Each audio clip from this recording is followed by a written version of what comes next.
Claves económicas del día de la mano de Julia Estrada. Gracias, Iván. Luciana, claves económicas que tienen mucho que ver con, por ejemplo, el ajuste en el gasto. Estamos hablando de un ajuste de 30.000 millones de pesos en obra pública solamente en 2018 a pedido del Fondo Monetario Internacional y obra pública que también se va a ajustar en 2019. Lo digo entre paréntesis porque cuando siempre explico qué significa el ajuste en obra pública, digo, no es solo la nueva ruta, la nueva escuela, el nuevo jardín, es en realidad el mantenimiento de lo que hay. Ese ajuste en obra pública se va a ver en gran parte de la infraestructura de las escuelas, de los jardines, de los hospitales públicos que tenemos en Argentina en los próximos años, que son todos de ajuste según lo firmado por el Fondo Monetario Internacional. Después de haber dicho esto, quiero dar el dato tremendo del día de hoy. Tremendo. Es el peor de la era Macri, es decir, desde que asumió en diciembre de 2015.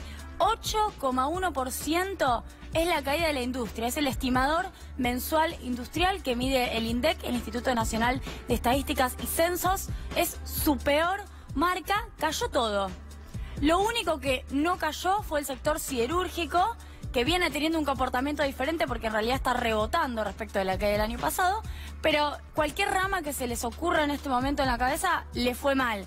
Al petróleo, al sector automotriz, al sector plástico, al caucho, al sector petroquímico, a todos los sectores de la industria. Esto tarde o temprano se refleja en el empleo, Así que no es que son datos aleatorios, son datos muy preocupantes. Y digo más, Orlando Ferreres se quedó corto, porque había dicho 5% y nosotros habíamos retomado ese dato para el mes de julio, uno de los primeros datos negativos del mes, y bueno, evidentemente tenemos algo todavía peor, perdón, estoy hablando de junio, algo todavía peor para junio, lo que tiene que ver con industria. La construcción también cayó, no de la manera pronunciada como lo hizo en la industria. 8%, digo, insisto con el número porque es un guarismo muy elevado. Muy pocas veces cae tanto la economía en términos interanuales. Uno puede recordar las peores crisis. En el 2002, por ejemplo, 10% del Producto Bruto Interno cayó. A esos niveles es para comparar esta cifra. La construcción 0,1% es un sector que en teoría venía reactivándose también por la obra pública precisamente, pero se ajustó fenomenalmente todo tipo de partidas. Vamos a hacer un informe la próxima semana tal vez sobre la subejecución en todos los niveles y sobre todo en obra pública, y eso también significa que la construcción como actividad va a caer.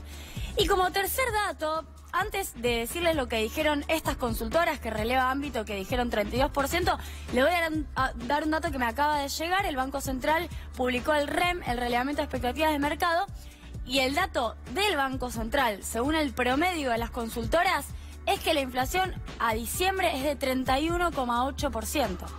O sea, 32, 31,8, estamos hablando de casi superar esa barrera que se negoció con el Fondo Monetario Internacional, empatar de 32%. Si se supera el 32%, se revisa el acuerdo con el FMI, el FMI revisa si tiene que prestarle a la Argentina. Julia, vos que seguís la economía minuto a minuto, ¿te sorprende ese dato? Porque uno puede pensar que como viene la inflación, el 32% a diciembre no es llamativo, es algo que tranquilamente podría ocurrir si siguen los mismos parámetros que se dieron hasta ahora.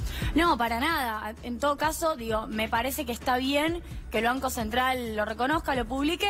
Me preocuparía enormemente si esto sigue subiendo. Digo, espero que plantemos bandera en 32, porque nos vamos a un 33, un 34 y estamos en un escenario de inflación muy, muy preocupante.